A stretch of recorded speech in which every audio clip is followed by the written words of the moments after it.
Hello दोस्तों I hope आप सब ठीक होंगे। दोस्तों मैंने अपनी लास्ट वीडियो में सेक्शन 87 और प्लस 88 दोनों को साथ में पढ़ाया था इंटरलिंक करके। प्लस में आज ये सेक्शन 89 भी उसी में इंटरलिंक होगा, जिसमें 87 और 88 लिंक हुए थे। तीनों एक साथ ही पढ़ने हैं, क्योंकि तीनों एक साथ पढ़ने का रीज़न ये है कि जो तीनों हैं वो एक जैसी बात कहते हैं। और तो थोड़ा थोड़ा उसमें बता दिया है कि गार्जियन के बारे में, संरक्षक के बारे में, पीछे बताया था सहमति के बारे में, उससे पीछे बताया था मृत्यु और उपपत्ति के बारे में। तो इसलिए दोस्तों आप एक साथ पढ़ना इन तीनों को। मैं अपनी आज वीडियो शुरू कर रहा हूँ सेक्शन 89 और प्लस सेक्शन 90। इन दो सेक्शन को आज मैं आपको कवर करूँगा। दोस्तों सेक्शन 89 क्या कहता है? संरक्षक में गार्जियन, ठीक है, संरक्षक द्वारा या उसकी सहमति मतलब कंसेंट से शिशु या उन्मत्ता मीन्स पागल व्यक्ति के फायदे के लिए सद्भावना पूर्वक किया गया कार्य। किसी संरक्षक, किसी बच्चे के या किसी व्यक्ति के रक्षक में और या उसके कंसेंट या उसकी कंसेंट से जो शिशु होगा, जो बालक होगा, बच्चा होगा या कोई पागल व्यक्ति होगा, उसके फायदे के लिए सद्भावना पूर्वक किया गया कार्य। कोई बात जो 12 वर्ष से कम आयु का बच्चा होगा, बालक होगा, या कोई विकृचित व्यक्ति मतलब कोई पागल व्यक्ति के फायदे के लिए सद्भावना पूर्वक उसके संरक्षक के या विधिपूर्ण भार साधक किसी दूसरे व्यक्ति के द्वारा, मतलब इसमें कहा गया है कि कोई बच्चा है 12 साल का, उससे कम उम्र का बच्चा होगा या कोई पागल व्यक्ति होगा, उसके फायदे के लिए जो उसका गार्जियन होगा या विधिपूर्ण भार साधक अधिकारी, मतलब भार साधक मीन्स होता है इसमें इंचार्ज, जो उसके मतलब उस व्यक्ति के संरक्षक में होगा। इंचार्ज मतलब दूसरे व्यक्ति, किसी और व्यक्ति के अगर संरक्षक में होगा उसकी, तो किसी दूसरे व्यक्ति के द्वारा या कि अभिव्यक्त मतलब होता है स्पष्ट रूप से, या विवक्षित मतलब अस्पष्ट रूप से सहमति से की जाए।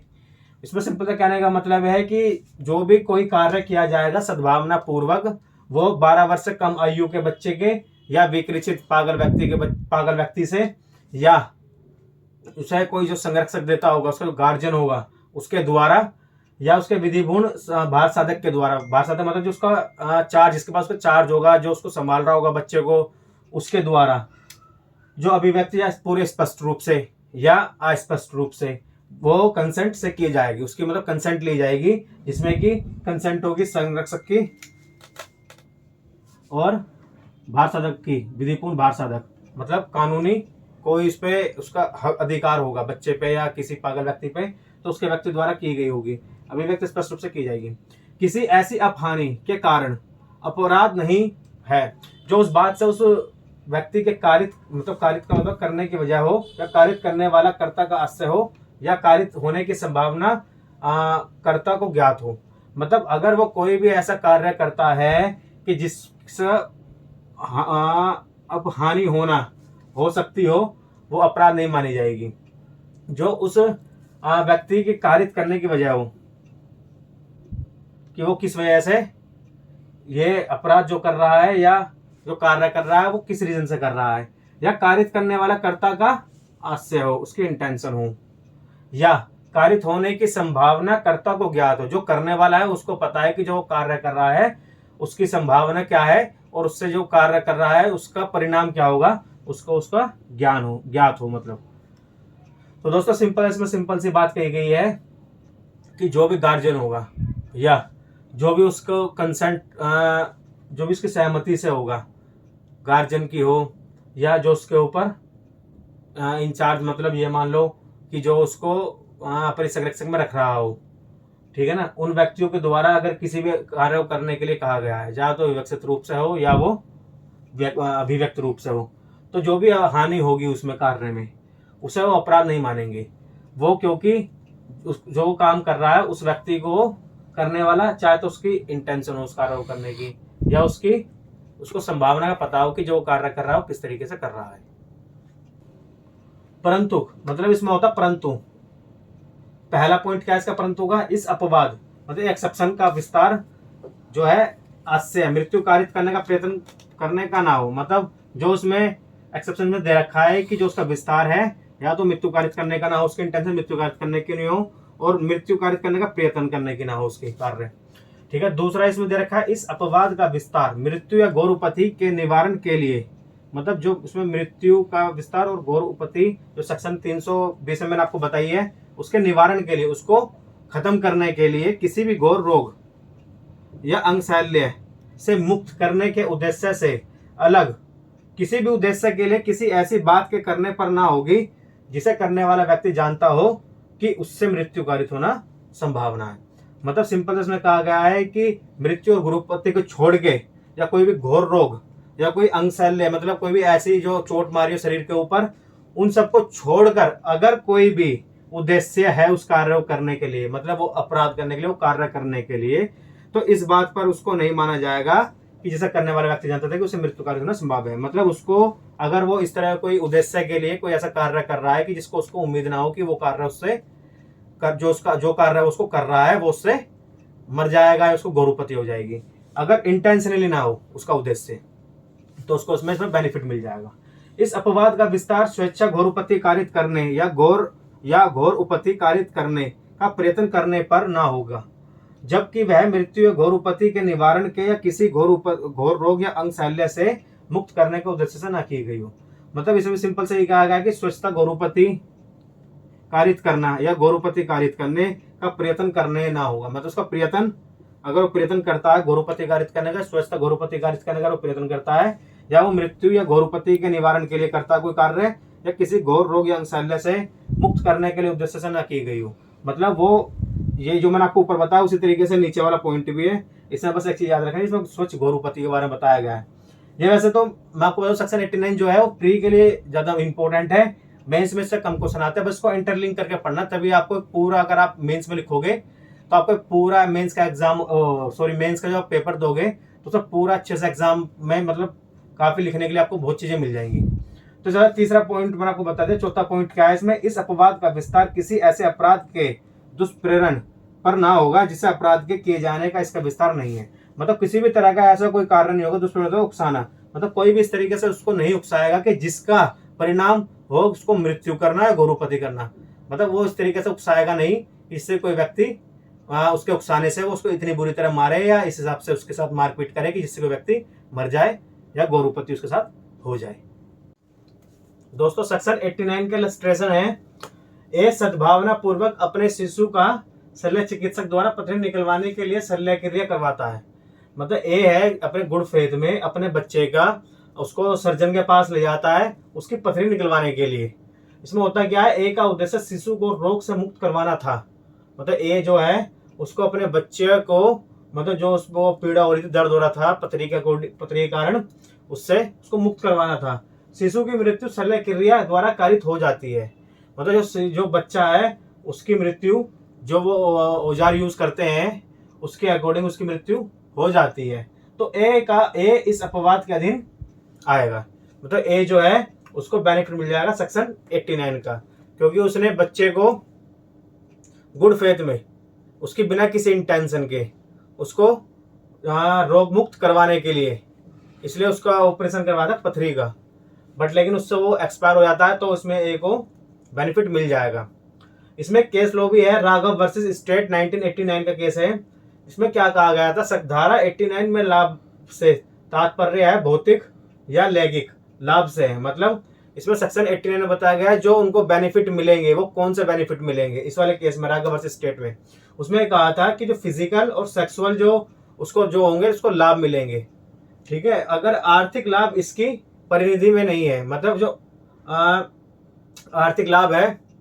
ठीक है ना, तो वो उसमें नहीं आएगा। अतः अवयस्क शिष्य को अनुशासित करने हेतु शिष्य द्वारा दिया गया दंड लाभार्थ माना जाएगा। इसमें क्या है कि जो अवयस्क शिष्य है, मतलब जो बालक है, जो बच्चा है नाबालिग जिसको बोलते हैं, को अनुशासित रखने हेतु, मतलब उसको अनुशासन का पालन करवाने के लिए अगर कोई टीचर उसको दंड देता है तो वो उसमें इसका बेनिफिट मिल जाएगा सेक्शन 89 में।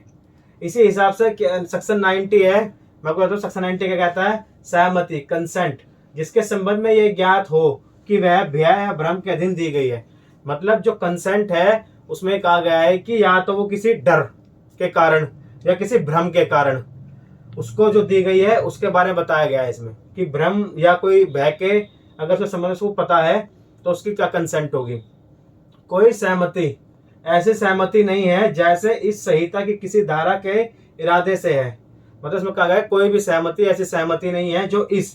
एक्ट के अंदर, जो आईपीसी में किसी भी धारा को उसको बेनिफिट देती हो, ठीक है ना। यदि वह सहमति किसी व्यक्ति के क्षति, भय या उसके तथ्य के भ्रम से अधीन दी गई हो। मैंने को बताया ना कि इसमें कोई भी उसको ऐसा वो नहीं है कि उसको कोई बेनिफिट मिले। अगर वो किसी क्षति के डर से दी गई हो, या उसके भय के अधीन दी गई हो, या किसी तथ्य के भ्रम के अधीन दी गई हो, और यदि कार्य करने वाला व्यक्ति यह जानता हो या उसके पास विश्वास करने का कारण हो कि ऐसा भय या भ्रम के परिणाम स्वरूप वह सहमति दी गई थी। अगर कोई भी कार्य